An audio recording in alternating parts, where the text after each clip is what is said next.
That broke my confidence. It did affect relationships of mine. I wasn't a fun person. People would say I was boring. I didn't have the confidence to have a conversation with that person. I would give them short answers, yes and no. That is all I spoke. I was always bothered about what every single person I see, what they think about me, and that is what broke my confidence. Even when I was walking like this, trying to hide my face. I was embarrassed of what I looked like. I was just scared. Today, I'm the complete opposite.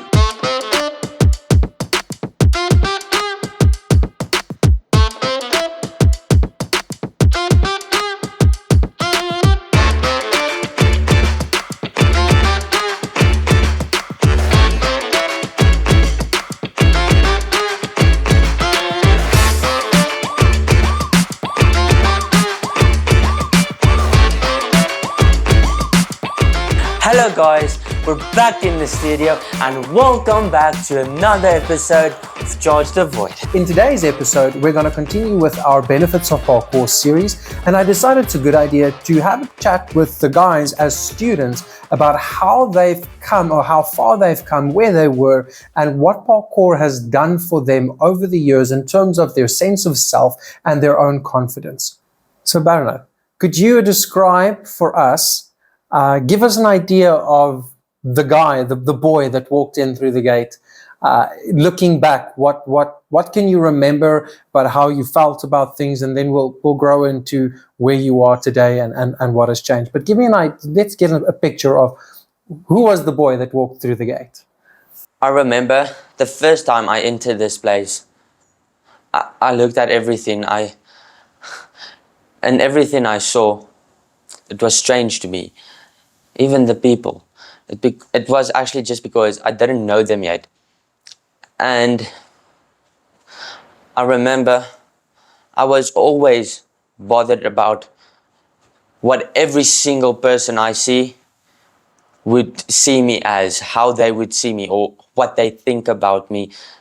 And that is what broke my confidence. I could not even walk up straight with proud and confident. I was like, even when I was walking like this, trying to hide my face because I was embarrassed of what I looked like.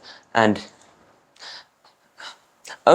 even when I was in classes, I remember I was trying to hide behind all the other students, and when it's my turn, I was just like, go before me, because I didn't want to go. I was just scared. And today, I'm the complete opposite. Oh, yes. And you, Andrew? Sure. I remember when I walked in here, let me put it to you like this. I didn't even have a first walk in here because my first scheduled class, I cancelled 30 minutes before the time. Did you? Yes. You. My first ever class, I cancelled 30 minutes before the time. That's how scared and not confident I was, because I was just like... But didn't you come with a friend? No. Why? Last time when we spoke, you and your mate were wanting to start parkour, and how did you end up? Yes, we started at different times. He just started and he went... He started a few months after He me, was in a I different believe. group than you. And he was in a different group. So when he started in level 4 straight away, or in the level 4 group. So I still had to start at the level 1 class when we still used levels. And my induction class I was here. But that my mom came with and my sister came with, so it was a bit more than just, I'm not coming today. And then my first official class that I was supposed to have didn't happen because I cancelled that 30 minutes before the time, just because I was scared. I didn't have the confidence to actually come here and walk in through the gate and go, I'm here now. I think it was also quite scary because if I remember correctly, we did discuss that I was the only one in the class that I booked for. Just so we can get me up to speed at the same level as my friend so that I can fall into their group. So it was very daunting for me to be someone without confidence and then having to walk in here alone and on my own, and it's like a one-on-one from the get-go. I think it's very daunting. So it took me a while to actually get past the thing of, okay, it's going to be what it is, and then we'll take it from there. And why do you think both of you had such a deep fear of doing something that's new, of walking into a new environment, being able to just confidently step in? Have you come from an environment where you mentioned that you were also always aware of what other people were thinking? Bana, did you perhaps come from an environment where people would say negative things about you or ridicule you or bully you? Did that come with you? Did that play a role? Yes, definitely. A lot of people told me, this was actually at school, that, for example, I look ugly, I look stupid, but I still receive that. And as I receive it, it goes in here and it goes out there. I just let it fly past because I'm not bothered or fazed about it anymore. And But why do you think? What changed? what changed? How did you go from being in a place where somebody else's opinion mattered and determined your own sense of self versus where now it's like water off the duck's back? It doesn't bother you. Andrew, what do you think? Well, there's two questions there now, so I'm going to answer the first one. For me, the fear of not wanting to walk in and actually be here. For me, it was just the fear of the unknown. I don't know, I just never liked it back then. I think it came from when I was younger, because I would try different sports and activities like that, but they would always end up with, oh, okay, I'm not good enough for this one. So then I go on to the next one. Oh, okay, I don't like this one. So I go on to the next one. And after a while, it cultivated that thing of, oh, okay, I don't know if I should try anything more, because it's just going to end up another failure. And then I actually became afraid of that. And I think one big thing for me was, it ties back to the rugby thing that I was speaking of in the previous episode. I tried rugby, but I was always the smallest kid.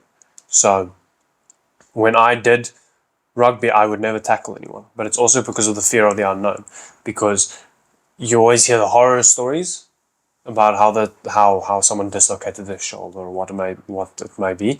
And me being the smallest guy on the field with not much muscle, it's like, oh, okay, that's a daunting thing, because I'm going to try and tackle someone and they're going to break me. So I was always, especially in rugby, it got cultivated quite heavily in me, is the thing of, I can't do it because I don't know what's going to happen if I do it. And that was a big hindrance for me. Then the second question that you asked was, why is it not affecting Bernard anymore? I think it just comes with identity. He started actually getting involved here, and he started connecting to the community that there is. And he started tapping into, if I can say it like that, tapping into the thing of, we're here for him no matter what, and no one cares.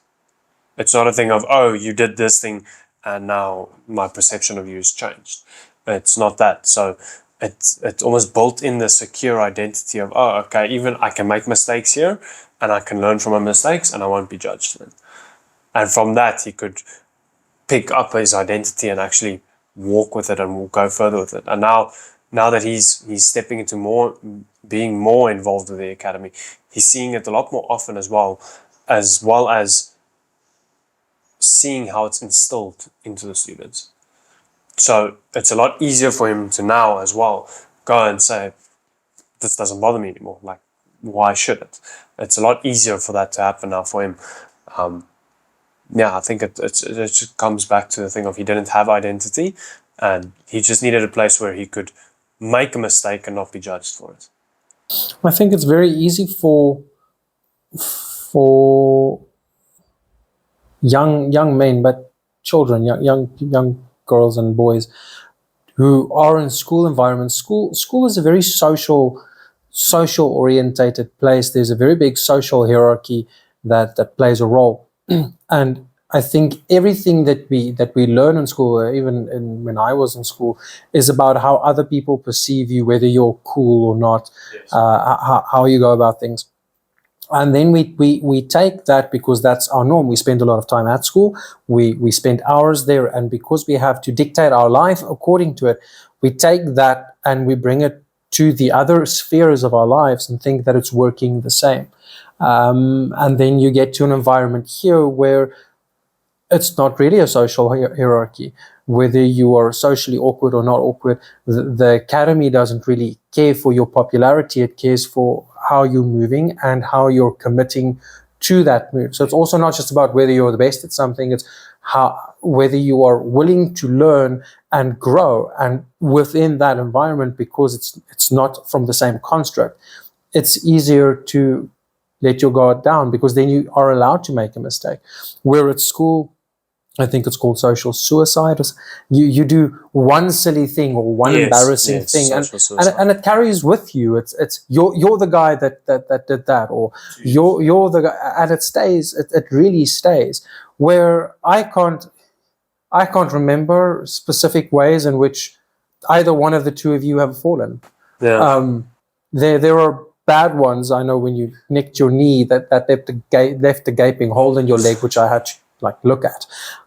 So I'm aware of that. But you've fallen so many times. You've plundered is the better word.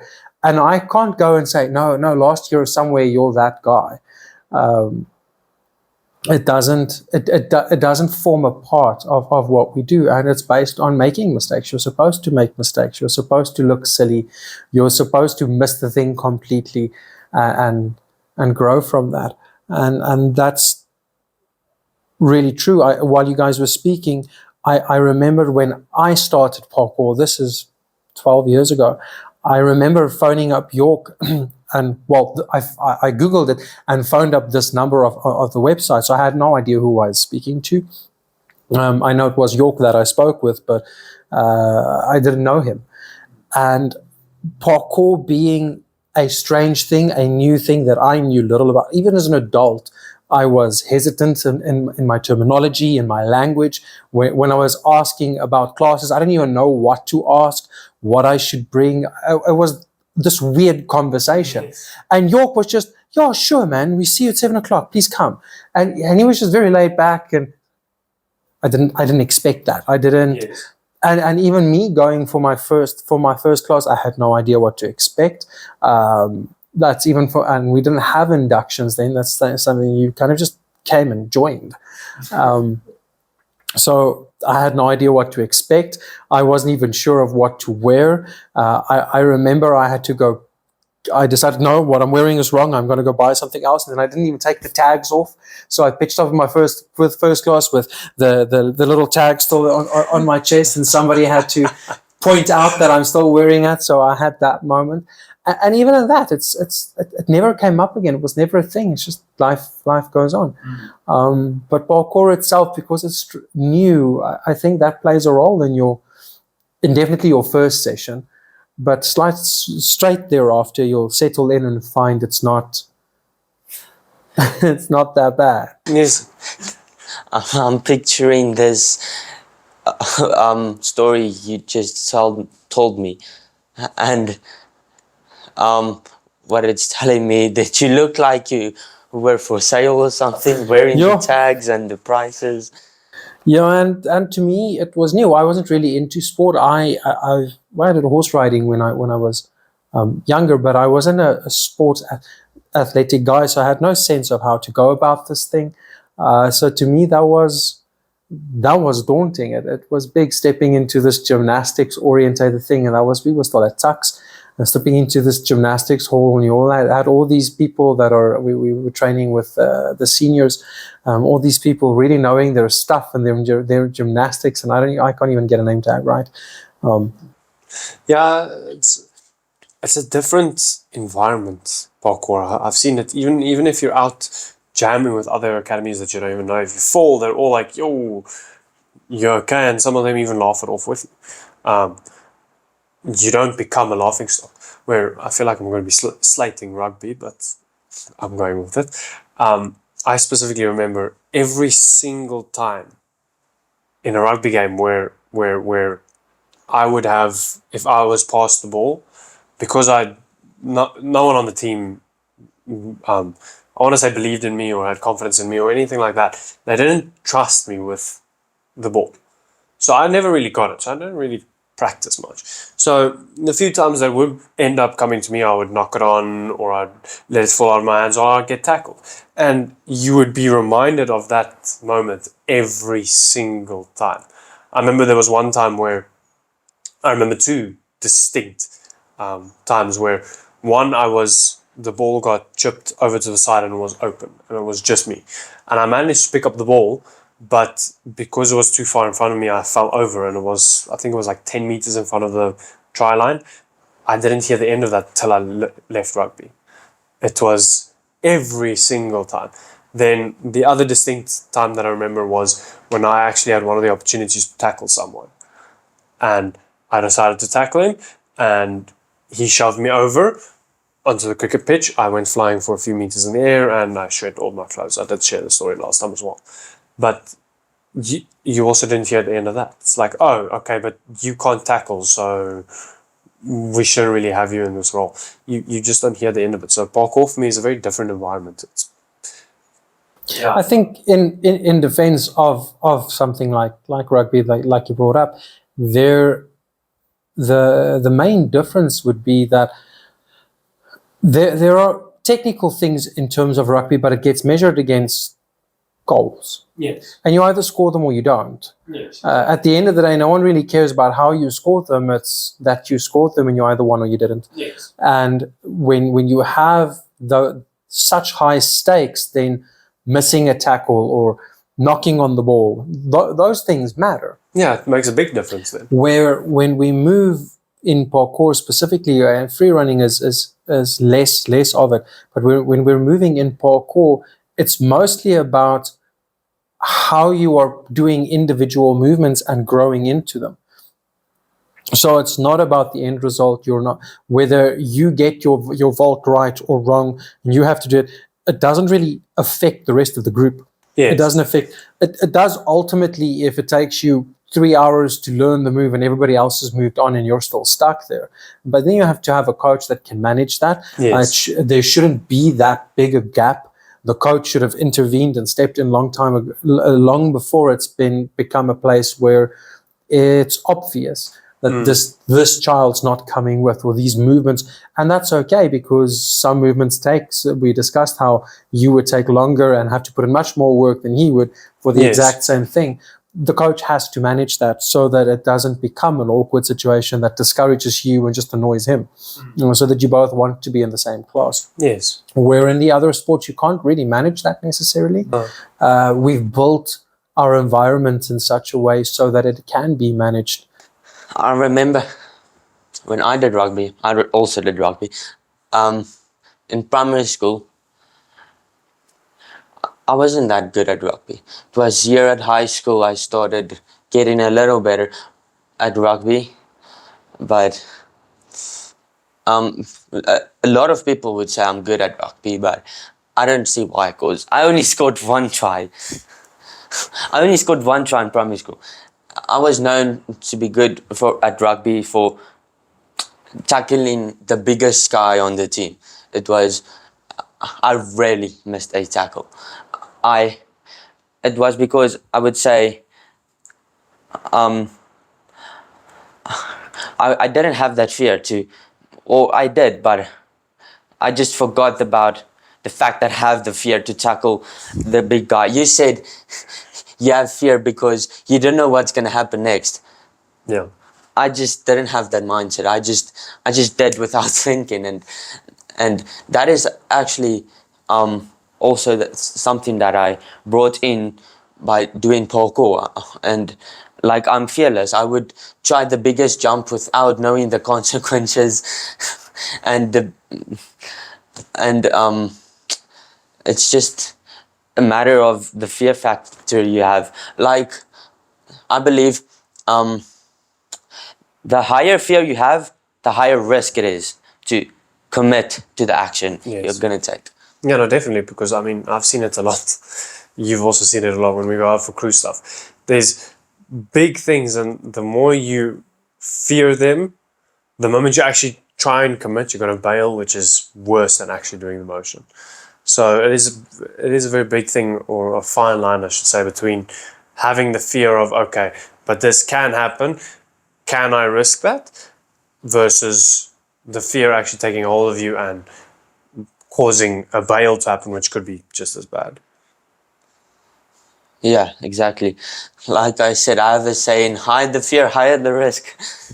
In terms of confidence, how would you guys say that your lack of confidence affected your relationships and the ability to have relationships in the beginning versus where you are now? It did affect relationships of mine because I wasn't a fun person. People would say I was boring because I didn't have the confidence to have a conversation with that person, and I would just not even talk to them. I would give them short answers, yes and no. That is all I spoke, because I was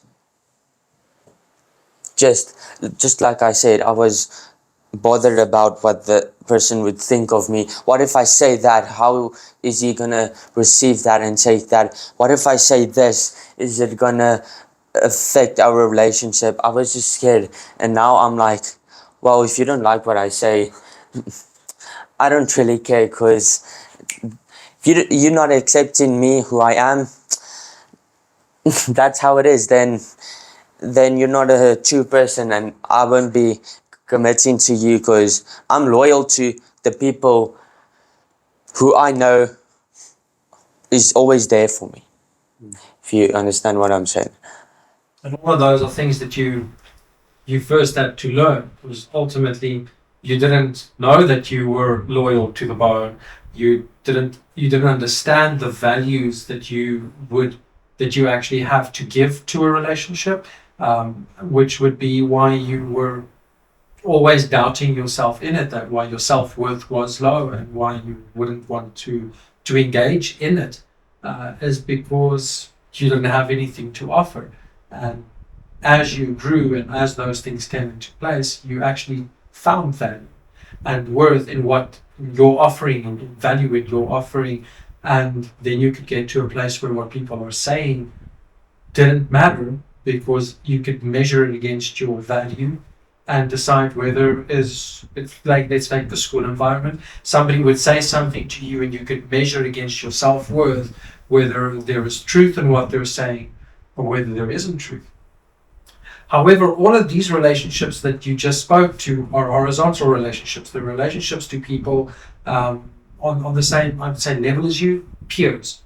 However, there are also relationships in terms of people in authority. You would not have the same response towards me, doing, oh, well, you can have your opinion, and if your opinion doesn't matter, if you don't like me, you can just go suck it.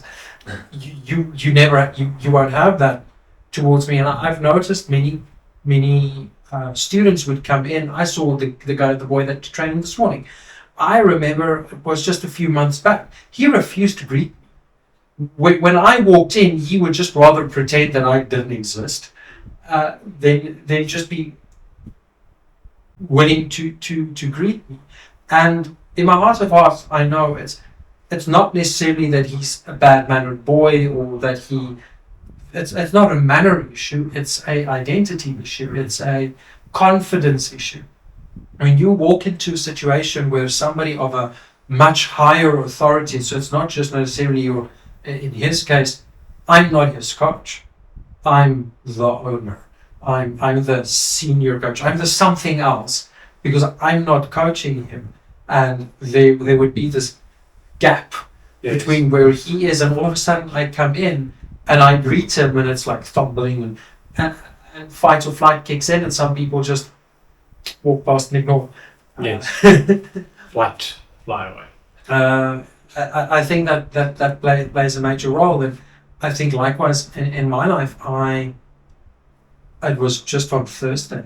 I was sitting in a room and somebody of much higher authority than myself in the place where I was came in, and I wasn't expecting him to walk in. I wasn't expecting, much less to step over to come try and greet me. I wasn't expecting any of that. And all of a sudden, I was, and everything I had in my pocket, in my hands fell, and I was stumbling over. And I'm the same guy that some other kid is afraid of because I'm in a different level, position of authority for him. Yes. While you guys were talking, that really came up. I felt like bubbling with food. There's so many things I go, I should have said this, or I should have done this, or I should have sat like this, or so many things you could have done. Anyway, the point I'm getting to is,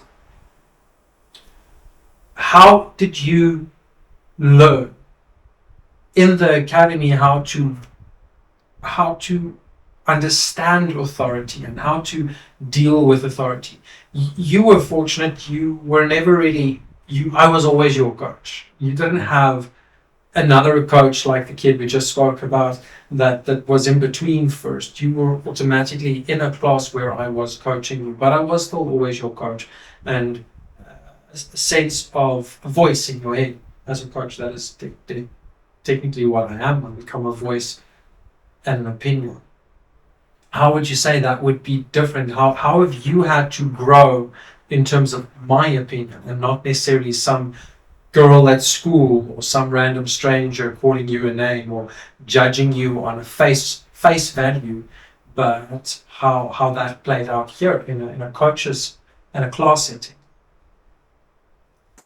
I remember when I first saw you, I was scared of you, I would say that, because you looked so much older than me, and you even looked so tall, and compared to my length back then, I was like half your size, and so yes, I was scared of you, and that just went away when I started to know you more, as you started to teach me more things. But how did that happen? Because I remember that I would ask you questions and you'd also pretend like I never did it. You also, like, I'm going to stay perfectly still and hopefully he's going to go away. And You can only see movement. I never did that. I also know, especially you've learned that if you pretend to not answer for quite a while, then I just assume that's what you would do at school. When a teacher would ask you something and you weren't paying attention, you just stumble around enough and then they'll go on, which I never did. I was like, but you're going to answer me. And then all the other kids, I can answer. I said, yeah, I know, but I asked him. Yeah, he's going to answer. No. And then you were forced to have to answer, which you hated. Yes. I remember that actually so good. So what changed? What made that different? The fact that you kept on doing that is what made it change, because I didn't even know what you said until you say that. That is when I realized, well, this is actually true, because I remember I was used to, if I'm getting asked a question of what was being said, I would try to answer. I would be like, I would try to speak until I hope someone takes my place and then answer me instead of me to answer the question. I was used to that. How clever to you. But How clever to you. yeah, and it was the first time that happened to me, and that is what forced me, okay, I need to listen, because he's gonna ask me the question, and if I don't know, it would show you that I'm not listening, and I did not want to be it. I did not want it to be it like that. So I remember you would ask me, for example, what did I just say, and then I couldn't answer you because I didn't concentrate or listen to what you said, and it came a routine. You kept on doing it every time. Yeah, but how did I do it? I think this is time that we talk about a very unique strategy that I had to apply Yes. to keep your attention in my class. Yes. Oh yes, I remember you brought. I started to feel it. It started becoming painful. So what happened is, I had an airsoft gun that was lying on the table for some other silly reason. It's a BB gun. Yeah, airsoft is different. A BB gun, little plastic bullets. And what I noticed about him is he would always be at the back. He'd always be standing at the back about 10 meters away from me, and then he won't pay attention. He'd start dawdling off. You can see he's not engaged. And he'd do it deliberately. He'd be at the back there because there people would leave him alone. So I found a very unique way of being able to reach him over there with the BB gun. So I would shoot him. I would shoot him in the leg if he wasn't paying attention, or shoot him wherever the bullet hit, because the things doesn't and it doesn't really hurt. It's not that I hurt him, but it would sting enough for him to pay attention. And by doing that enough, you would actually hear, if you cock the little gun, it goes that starts paying attention. So over time, I actually taught you that it's not in your best interest to not pay attention while I'm talking. But yeah, I shot you a few times with a BB gun. Yeah. Which I got permission from his parents to do that. I remember we eventually, after a while, named the BB gun after me. Yes, it was called Bernard. Bernard. We still have it, we just don't use it anymore. No, there's no point for You're it. the only one that we have to do. Other people, because we had you, other people we just had to threaten. It's like, if you don't stop doing that, I'm going to go fetch Bernard, and then they start paying attention. You're the only one I had to make an example of and shoot. And a year later, we don't need it anymore. No. You actually pay attention in class and you participate. Yes, I was like that with everything, because I would say lazy. It was just boring for me, because I didn't see the joy of what you say. There's actually it actually became interesting to me, but I didn't know that because I didn't listen.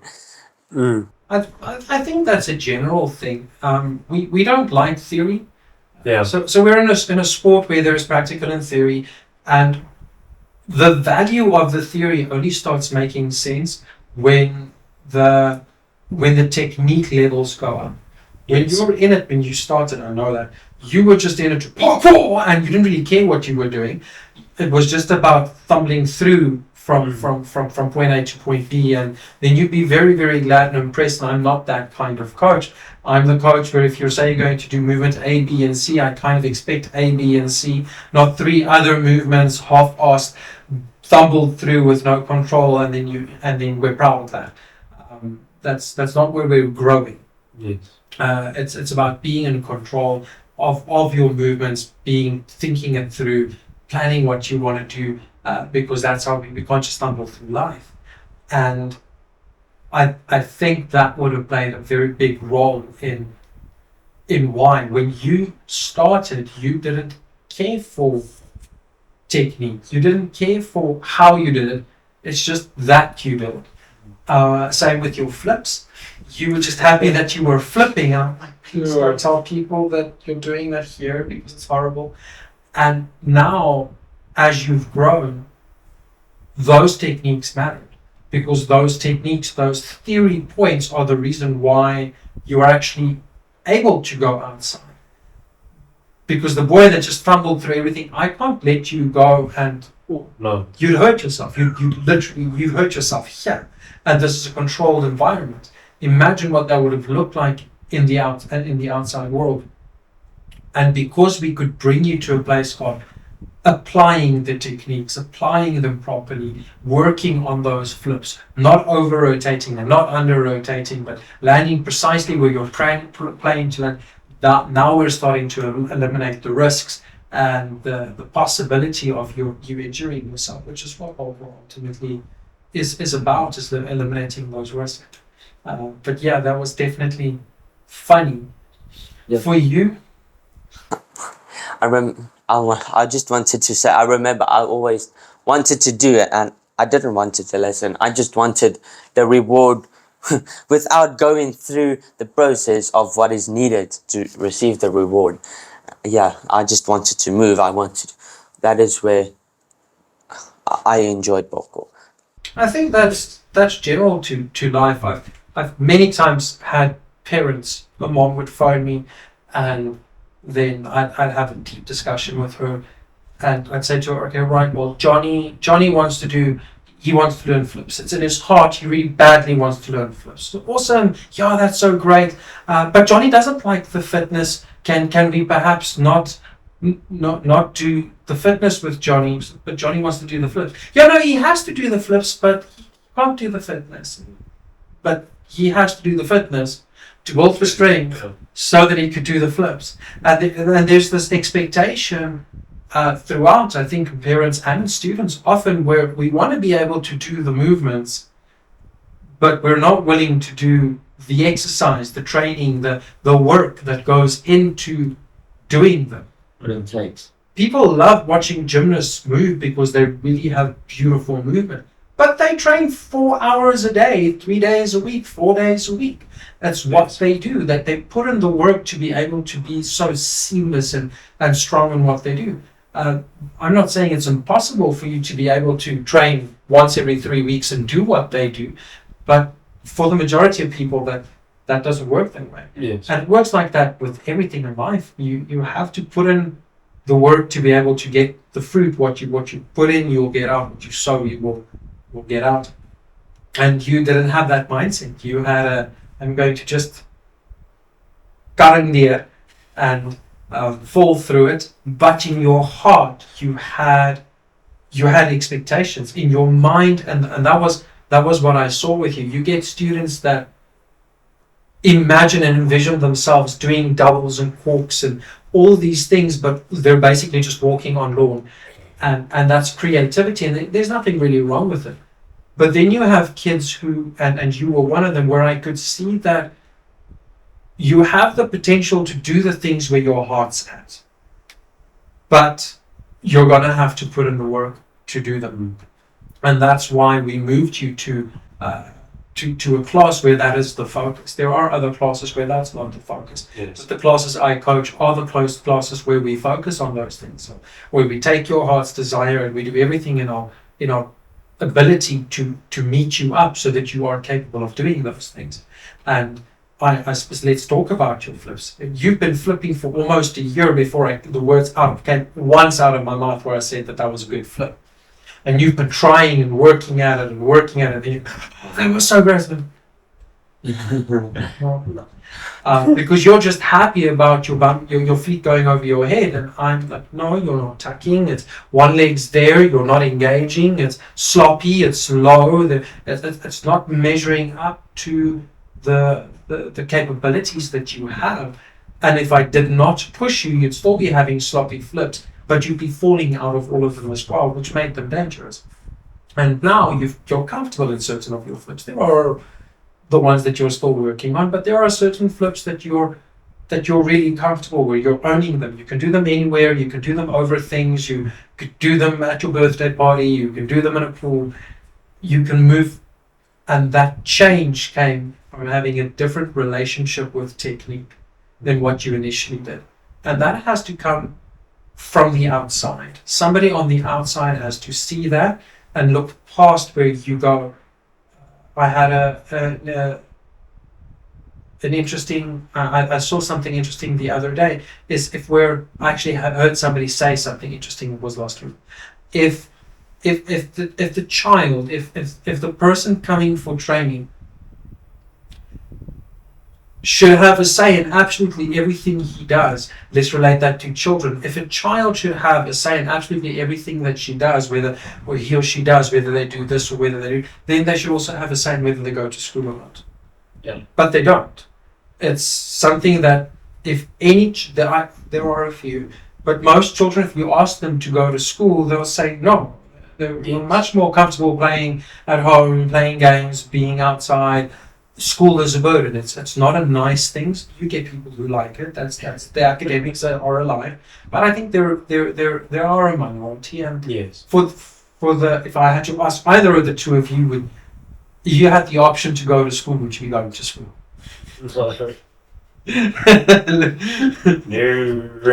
I can't say I would have been high on the jumping up and down pick me list either to go to school. So why? Somebody has to see your potential to be able to read and write and excel in a certain framework and just force you through that. Yes. And at the end of it, I know you're thankful that you're done with school, but do you regret going to school? Do you sit here as an adult today saying, you know, I should have never gone to school, it was a complete waste of my life?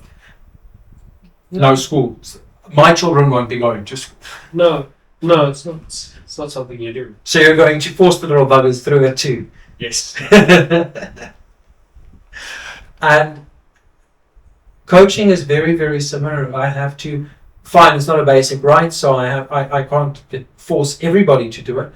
But when I can see that you've got the ability, it is my job as your coach to do everything within my power to try to get you to move in the areas at the level where you are in your heart really to move. But that brings back that authority thing, that brings back the dynamic of coach, student, and you had to learn how to do that. For me, one of the things that really changed and helped in a big sense and a big way was when you started approaching me more often. I was in a very lucky position where when I started, I had essentially private classes with you from the get-go. And from there, in private classes, you don't get to be silent. Even with my private classes, it's just, even for the students, it's too awkward for them to just stand there and be silent, that they start speaking to you. It just draws it out of them. And one of the big changes was that you started approaching me and you started having that or building that relationship with me from the outside in. Because I see it a lot with the students at the academy. To have a relationship with the person in authority over a place, like here specifically is with you as the owner and the CEO or whatever we want to call it. Having that is always it must start from your side. It must start from the authoritative position's side, because I can't just walk up to Elon Musk and go, hey, listen, we're going to have a relationship now. He must come to me and say, okay, listen. It doesn't start with, okay, I'm going to start having a relationship with you. It starts with, how was your day? But a lot of people miss that because it isn't the thing of, okay, I'm here now to start having and building a relationship with you, whether it be about mentoring, whatever it may be. They don't come to you and say, these are my intentions. They come to you and say, how was your day? Or in this case here, that was a nice movement.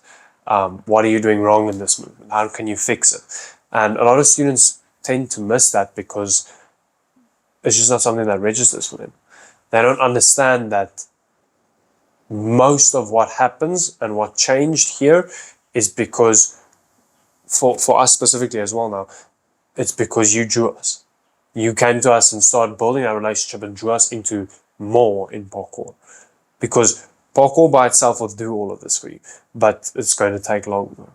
And there's going to be, it's not going to be as easy and as streamlined as it has been for him, for instance. He's only been here 2 years and he's changed dramatically. And that comes from relationship with the person who runs it, who understands where the benefits lie, and who can actually guide you in the way of the benefits. Whereas if you're just doing parkour, you'll get there eventually, but you might take this long route around to get there, type of thing. Parkour, the movements part, as we discussed in the beginning, it's about movement. And the movement is the core essence of how things are approaching. However, it still becomes a community. Yes. And to be accepted in a community is an outside-in concept. A community, whether it be where you're staying, whether it's no matter what community you're trying to enter, you're accepted in a community, or you kind of form your own. But you can't bully your way into a community. It's an outside-in concept. And many students would miss the opportunity. They won't be able to recognize an opportunity where there would be an offer for community, and they'd miss it. That literally let it pass them by. And then I think there's sometimes big repercussions if the kid is, or the student is, unable to miss those signs, those key moments where they are invited. So being invited to important functions or parties and not pitching up to them, and then being upset because you're not part of the community. There are certain things that you have to be part of. What do you think about it? If the offer is meant to be for you, you would be like, it would be like you're a magnet and I'm just a magnetic object and I'm brought closer to you. It happens with conversations, and that is how you build up in a stronger and building a strong relationship, and by that you have taught me a lot of things, and as a mentor I've learned a lot, and I learned it actually quite fast. But I wasn't initially your mentor. That's something that you didn't come in here with the "Why you bless people." That wasn't the outset. It wasn't your initial goal. It's something that coincidentally happened as you went along. So that's an end result, and it's a byproduct of reciprocating connections as you grew. And that's the scary part, is everybody gets them. I know I for a fact would walk when I walked with the students to where we warm up. There would be this moment where I would find one and ask them, how was your day? And they said, no, my day was good. Okay, but what about your day was good? And I would force them to, and in the beginning it's very superficial, but over time it actually starts becoming, oh, he cares about my day. He actually wants to know. And that starts happening because I would remember what I asked last week, or what you said you were excited about, or about the friend that was going to come visit. How was that visit? How did that friend go? At the moment, there's more to your walk to the warm-up than just, hey, how are you? No, I'm doing well, great, let's go train. That piles up. It adds up to become, it deals with trust. Yes. I would say it's opportunities, and you cannot afford to miss them. It's 1 second can change your whole life for a lion that is to come to you in the future. Like, I know I almost missed the opportunity to be part of this. I was going to say the exact same thing. I was going to say, yeah, if you missed one single opportunity, you wouldn't be sitting in that chair now. Like I said, it's the smallest things that affects something really big. Like the size of a mustard seed can affect something huge. Like I remember when my mom asked me, yeah, it was my mom that told me my father suggested that I should do parkour. Am I willing to do it? And I was like, Well, the only reason why I chose it, I knew nothing about it. So, and I didn't have anything else to do. Like you should know, I said in the previous episode, I tried sport, and I didn't have any left. So I said, sure, let's try this. But I was close to saying no, because like I said, I don't know the sport. It's strange for me. And that choice would have put you on a completely different path, and would have left you in. But even along the way, man, that was a major one. It's obviously whether you're going to start or not. But even in your process, if you have to think about your time here, there were multiple choices and times where you had opportunities.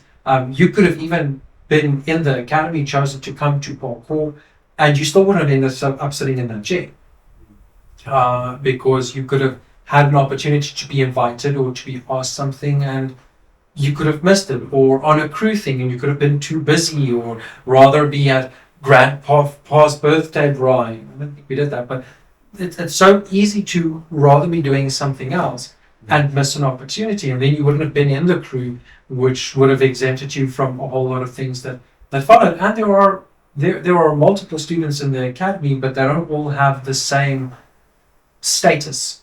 They're not in the same position.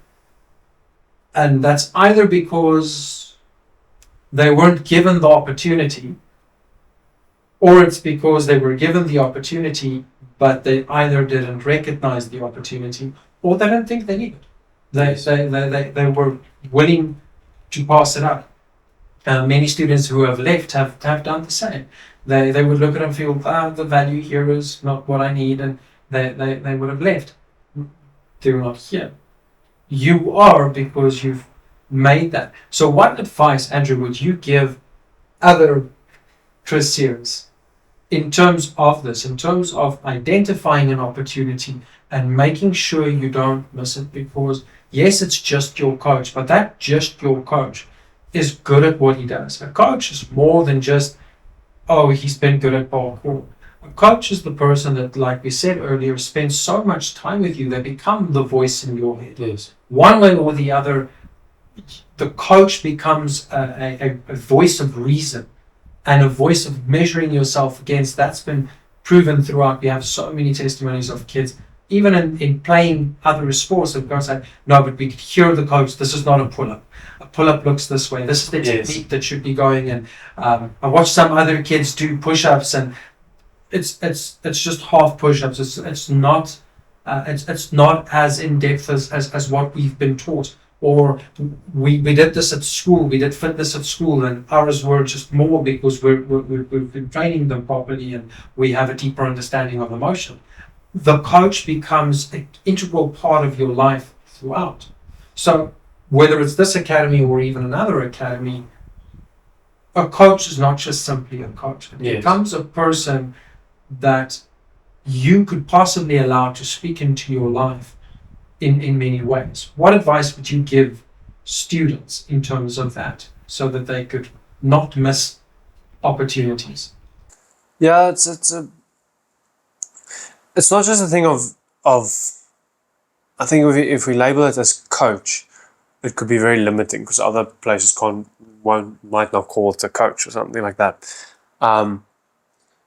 It's any person who is in a position where you would like to be, or in a position of just higher authority.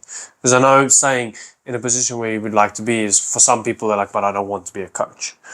And then it's like, okay, great, but do you want to be able to move like the coach? And if that answer is yes, then you...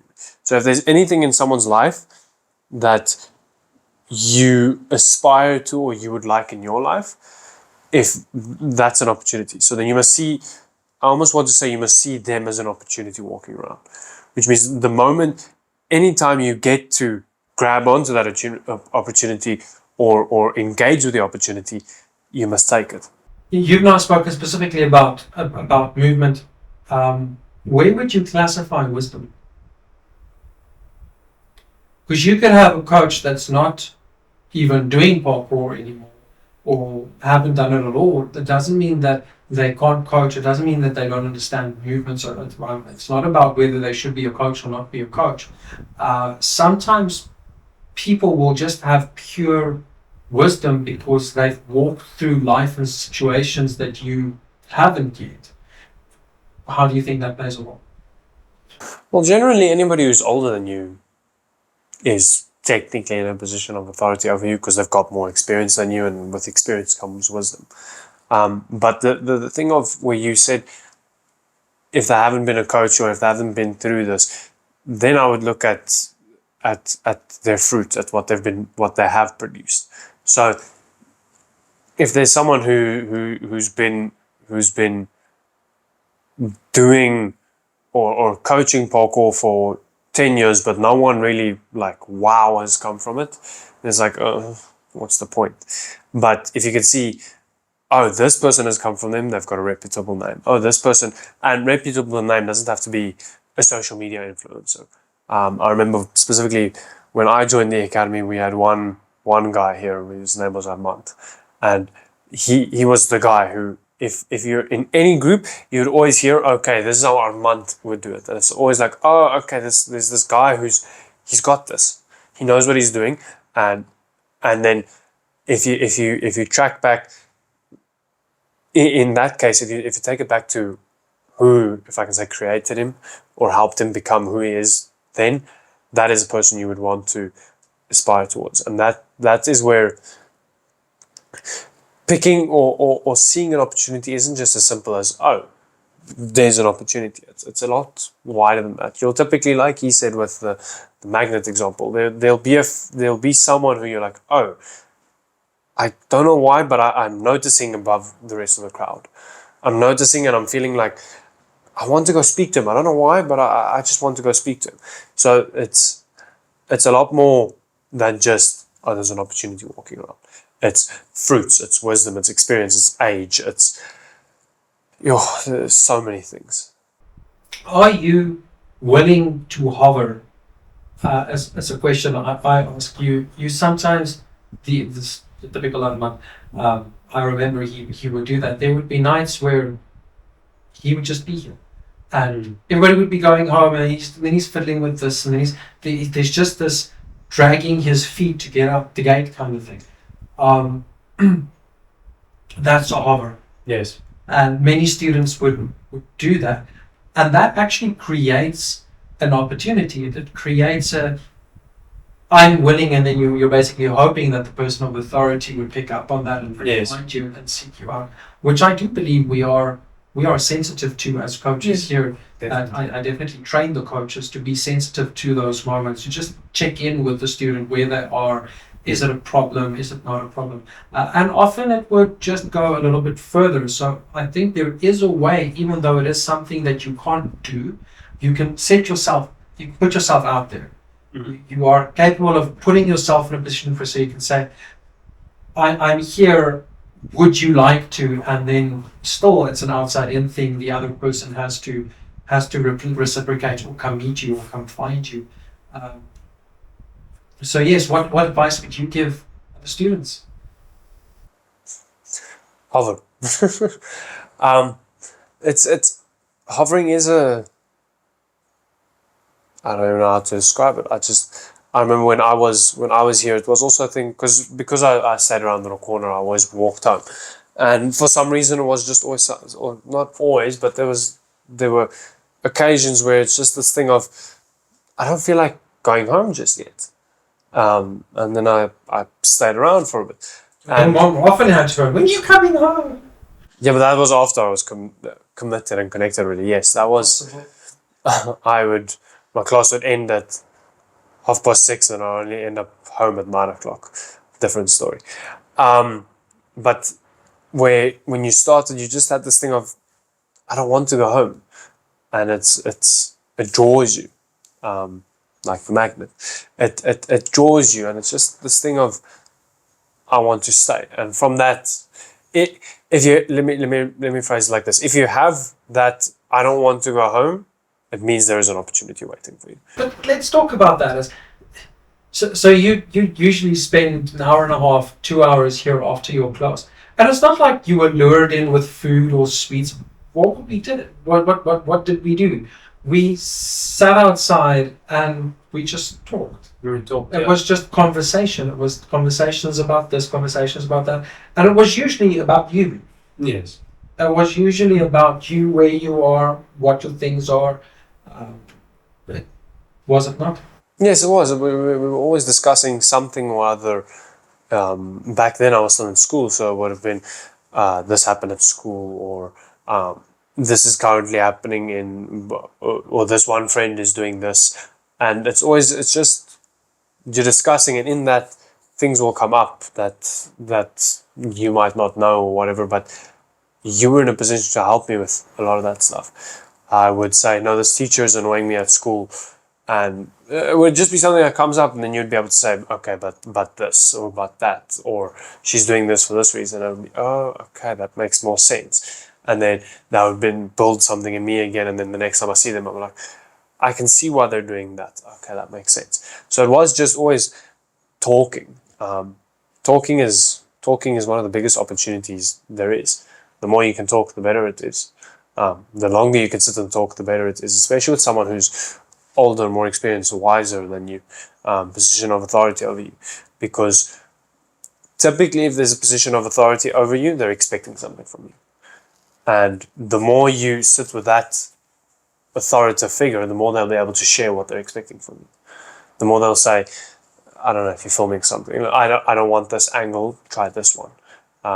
Maybe look at this, the color is off. Look at this, whatever it might be. It could be editing, filming, work, whatever it might be. If there's someone with authority over you, they typically expect something from you. And when you sit with them, you can actually get those expectations from them and meet them.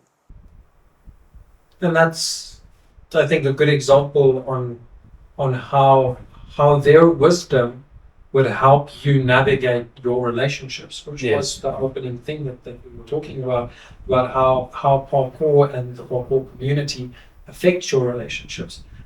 Often we look at our relationships are emotional things, whether it's your teacher, whether it's your mother, whether it's your siblings. Relationships are emotional in nature, and our emotions are very narrow-minded. We're very, very often driven by, I'm feeling this way, or my teacher is making me feel this way.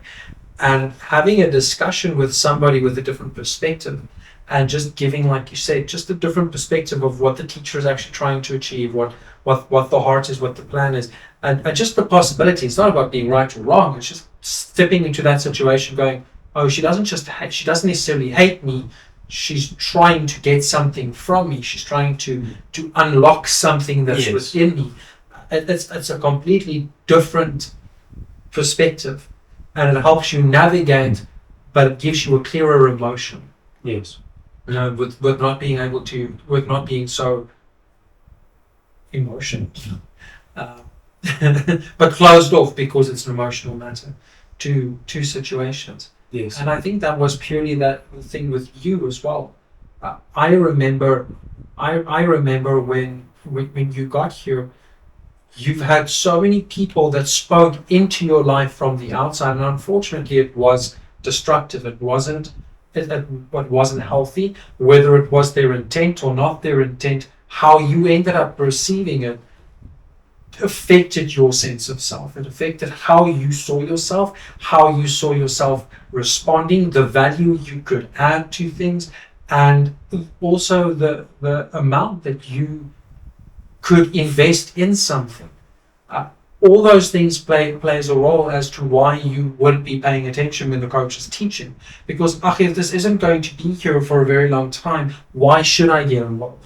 If he is just going to be in and out or give up on me in a few weeks from now, why should I get involved? It's a completely different narrative to just the kid that was ADHD, not caring, not paying attention.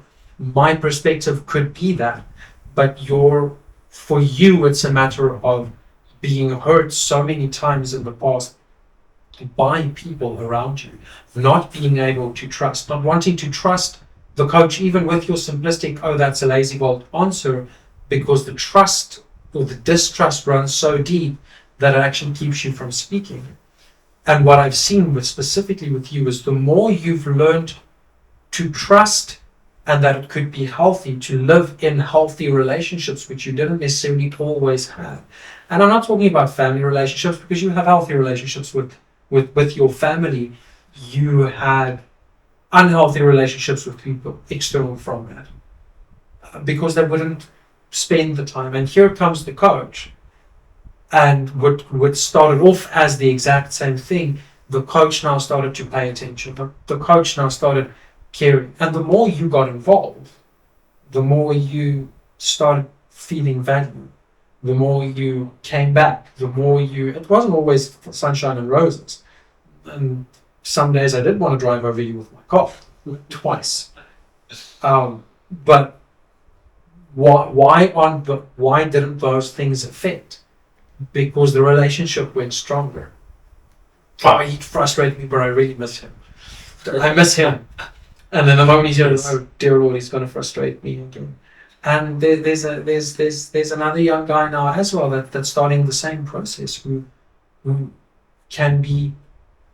has the ability of being more frustrating than what he is life-giving, and yet I miss him.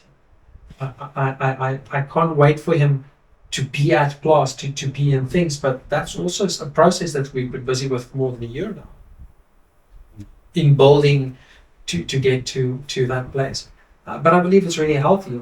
It gets to a place where if you start living in healthy relationships, there's a give and a take. But to not miss that, it was very easy for you to not have missed it. The guy I'm talking about now it's very easy for him to, in the past year, have missed that, have walked away from that, to not have, and I think he's more secure in being able to step into that now than what he was last year, this time of 3 months ago. But there were choices and opportunities. He could have just decided to leave. He had, I think, 2 or 3 opportunities to completely leave, and he chose to not to. Yes. And those are very important decisions that we made. What do you think, Bernard? What advice would you give to people out there, to the students of the academy? Let's put in theory here. What advice would you give other students in the academy? I would say, if you admire someone in authority, for example, your coach, you think they're just perfect, then I think that is a sign that that's the perfect person, the right person that you need in your life. Because what he said, if you want that, you're going to have to go speak to him, and you're going to have to find out who taught him like that. And I noticed that was with me. I was feeling like that over you. Having let's call it an attraction, but a drawing, I think it's a good thing. But do you think, Andrew, that it's a must? Do you think, because he's still young, he's still very young, but as a young adult who's starting to step into the outside world, do you think that how you feel about the possibility of a situation of a personal authority over you and your ability to learn from them, do you think your emotions should be valid? Or should it actually be a situation of, I am young, this person, whether I'm drawn to them in any way or form, I can learn from this person, I should use it? Or is it a place where we should be skeptical and say, I have to have certain checkpoints before I can place myself in a position? Should I be willing to walk away from a person that I can learn from because I don't think I need what they have? What's your outlook on that? I think having someone like that, let's call him a mentor. I think having a mentor is a must, especially nowadays, because there are so many influences from TikTok and Instagram and things like that about these successful guys on Instagram who did this one thing and now their life just changed. And I'm not taking away from their stories, but a lot of it does not apply at all to what you're busy with. There's a lot of experience, wisdom, those things that we listed, that comes with having a mentor in your life, that comes with having that authoritative figure in your life, because they are able to tell you, okay, you want to do this path? No, it's not going to work. How would you go about picking a mentor? So it's great to say that you should have one, because I fully agree with that. You should have one. And when I have one, there are things and rules that should apply. There should be honor. There's a whole bunch of stuff that should apply. But in the process of achieving one, because we've been talking so far, and in Bernard, he didn't walk in the gate going, "Oh, I'm looking for a mentor. I'm looking for." Well, he didn't do that. It's something that that came about as he was going. Yes. How would you say a young person today should go about getting a mentor? So we understand that it's valuable. I think we'll have another session, and in our next episode, we'll talk about the concept of mentorship some more as well. But specifically, while we're here now, how do you choose a mentor? Someone who has what you want. That's always what I look for. Yeah. Let's say let's put it in practical terms. So you're trying to think of an example now. There are two people in front of you. I'm going to use myself as an example. I love social media. I love social media. I love the videography side of it. I love the editing side of it. I love the production of content. So now there are two people in front of me. Doesn't matter how you met them. The point is there are two. And one's a musician, very successful in their field, a very, very prominent figure in that field. And they've got a lot of experience in life and everything like that. And then the other is runs a very successful YouTube channel, for instance. For me, I'm going to choose the one who has what I want. So I'm not taking away from the musician and saying that, no, he doesn't have anything that he doesn't have something that I want. He will have aspects that I want. He might be married. I want to be married. So that's an aspect that I do want. But the musician side, I can't do anything with, because I'm not going to grow from that. So whereas with the person who runs the YouTube channel, there's a lot more I can grow from them. And then that's also where mentorship comes in. If those two can see eye to eye, you can have both of them as a mentor. So specific mentors for specific things. Yes, in those lines. It doesn't help you try and pick. So you are allowed to have more than one. Yes. So like if those two are seeing eye to eye and they're, let's say the musician or the person running the YouTube is running the YouTube channel for the musician. If they're seeing eye to eye, why not have both? So in terms of seeing eye to eye, we would say that they have similar methodologies, they have similar methods of going about how they do what they do, even though it's a different field. Yes, definitely. So if I almost want to use the word belief. If their beliefs are the same, if they're I'm trying to think of an example of a belief now, but essentially, here's a good one. If they both believe that marriage is the way you should go, cool. If one believes that you should get married and one believes, marriage doesn't matter, you can date this girl and then you can go date that one, have a one-night stand here, it doesn't matter. Then you're not going to be seeing eye to eye. That means you're going to get one aspect of counsel, if I can say that, from this side, compared to this one, and then they'll clash, and then it will start clashing in you. So then you must choose which one.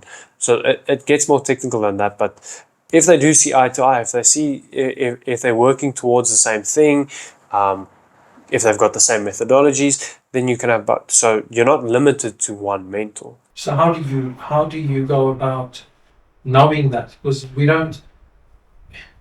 There isn't a CV. No. My name's John. I'm a mentor. These are my methodologies. These are my strategies. These are my belief system. This is my statement of faith. That doesn't come with. So how do you go about deciding who qualifies, who don't? Well, let's use that example that I've got now. If the musician hired the YouTuber to run his YouTube, then the chance that they're not going to be seeing eye to eye with everything is higher. Because then it's not a thing of, they came together and they decided they're going to start this thing out of their mutual interest.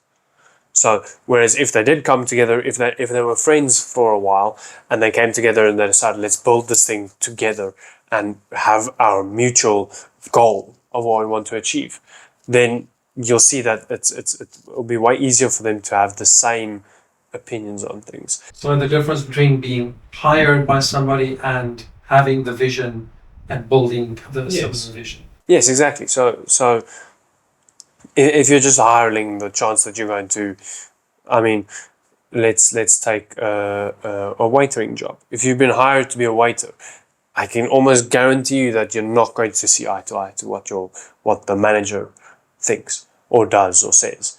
And yes, there will be areas where you'll see eye to eye and you'll be, oh, okay, I agree with this. And other areas you'll be like, no, thank you, that's not for me.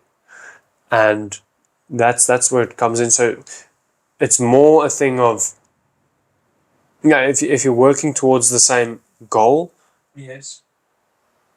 that is one thing that they have then in common. But if it's just a hireling compared to someone who's working together, yeah, that's how I see it. I like that. So in summary, we've gone through, the two of you, the boys you were when you came, the struggles that you had, and I think in short, if we summarize what we've just discussed today, your confidence as a whole has been bolstered and grown through the environment that the parkour community gives. Yes. That cultivates is better the word. And because there's acceptance, and because there's different strategies being used, and because it's not a high performance situation, all of these things together creates an atmosphere where it's easier for you to be you, where you don't have to wear a mask, where you don't have to pretend to be who you're not. And because that falls away, then you can start building and growing yourself. Yes. And in that, because it's a community, and you should invariably go out of your way to make sure that you add a mentor into that dynamic. Yes. Which by now you should know your coach already. You should know if you're, and I'm fully of the belief that if he has the ability to be your coach and have been your coach for a period of time and been consistent, I believe that coach should be in some way or form a form of a mentor in your life. But for that to happen, for that to unlock, you have to be available. Yes. You would agree with that? Yes. And he or she has to enable, they have to open up, activate. No, that's not even the word. That they have to allow it and step into that position, because it's something they have to choose you.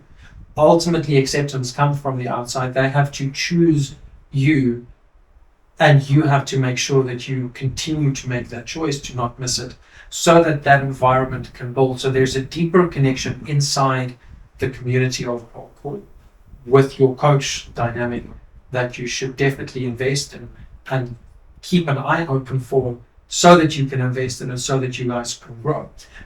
The end result of that. So we started off by discussing where you were. Tell me a little bit of where you are now, because you've both gone through that process. You've both grown. You've both started. You both have more than one mentor. You've grown. We can see that you've grown in parkour. Your knowledge. You've connected with the theory as well as the practical. You've gained some experience. So where are you now in terms of your confidence? If I walk in now through the gate, it's like I'm walking through this gate. I know this place. It's a repetition, day in, day out of the life.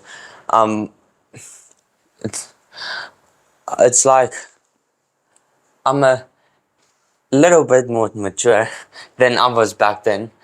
So, when I started, I was insecure. Now I am mature. And the reason I was insecure was, I said, because people told me stuff and I believed that. And because of that, I did parkour. And the reason for me to doing parkour is because I just wanted to impress people. Look how big my Kong is. Can you do that? No, you can't. That was my mindset I had. But as I became more mature and I started doing parkour because not for myself, but for others who also wants to do parkour, who wants to do what I can do. and by that, now I can lead them. Now I want to lead them. So I experienced the sport so I can teach it again. And having a mentor, having you as a coach did play also a big role. But I did not even know that I needed that until I did not even know that it exists, something like a mentor existed, until I saw what it actually could do for me, and it changed my life completely. So speaking of maturity, both of you mentioned the fear of the unknown. Would you agree that because you became invested and you became involved in deeper levels than what you initially set out to do or what you thought it was going to be, that also dealt with your fear of where you're allowed to go, what you're allowed to do, what you shouldn't be doing, what's a good thing, what's a bad thing, and taking those borders or boundaries, or having them in place, you know exactly where you can function, where you can move, where you're allowed to move, and there's a comfort that comes with it. When you say day in, day out, there's a comfort that starts coming in with knowing where you are allowed to be, that you are allowed to be, that you are welcome, that you can move in and through the premises. But with it came a relationship. You're not allowed to just come into the office and do whatever you want to do necessarily. You have to build that relationship to be able to have access to it. When I walk into the academy now, it's just there's a big difference. Now I feel like it's a place where I can connect. It's a place where I belong. It's a place where I can be me, and it's not this insecure feeling of, oh, can I do this? Can I do that? It's a place of belonging. I've got confidence in my ability in what I'm doing here, and that I belong here. That this is where I should be, and this is what I'm building, and I'm building towards bettering. That's all. Even though there are good days and bad days. Yes. Days where you are more in trouble than others, and days, especially with you with the coaching, there are days where you're brilliant at coaching and other days where you think you're brilliant but you completely miss it. I think we spoke, there was this morning, there was something where your response was, I completely screwed this up. Yes. But because there's a place where it has nothing to do with your belongingness. You screwing up it has nothing to do with whether you're allowed to come back tomorrow or be here or have access. It's you're allowed to. Yeah. I'm not encouraging it, but you are allowed to. Yes. Yes. And that will help you a whole lot with your confidence and the way in which you speak and carry yourself. The more I come, the stronger I become. It's like a tree growing I'm like a tree. You're growing its roots down into the ground, and every day I come, I just grow deeper and deeper and deeper. As I'm growing, I'm becoming stronger, and the harder it will be to break me, and I still need to take damage because that is what makes me grow. I prefer the word Do you understand challenge, what I'm saying? damage is fine. We could call it that. Damage is fine. We could call it that. Yeah, challenges. That is the word I was looking for. Challenges is what makes me grow. I'm like my roots. I'm rooted in this place, and my roots has become so big that I can't easily be separated from this place.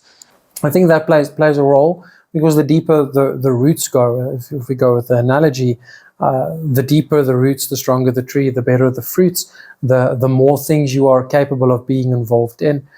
It takes time. It's not just a matter of, oh, Andrew's been here 3 years, now he has to become a this or do a that. But it's more the stronger you're rooted and your foundation is, the more you can take on, the more you can be involved and be connected in the broader scope of what the community is. So initially you come for you. initially you never thought that there was a community. You didn't come for the community, you came for you. But the more you become part of the community and the tribe mentality sets in, the less it starts becoming about you, and the more it comes about putting back in, becoming a coach, becoming a better coach, becoming a coach that can coach different variants of students. And then from there, it's the crew. It's how are you going to encourage the next generation of kids to step in, to actually be willing to, because it's scary to go on crews and do the things that you guys do as the crew. But there are a few new faces. There are new people who are wanting to do it. The one young man, last year in July, we had a month full of flips, and he was like, no, that's it, I'm leaving. he hated it. He hated every moment of it, to the point where he almost wanted to quit. And I was sitting here with his mom just the other day, I think it wasn't last week, and she was like, look at how he's flipping. Now he's enjoying the exact same thing that almost cost him this.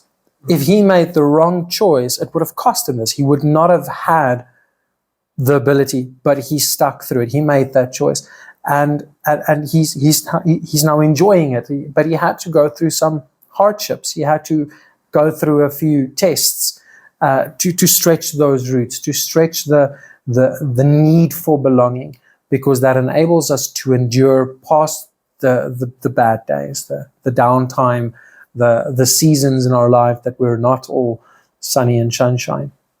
And that's really amazing for me to be able to have sat there. It wasn't my class. I was looking at another coach's class in a situation where I had nothing to do with it.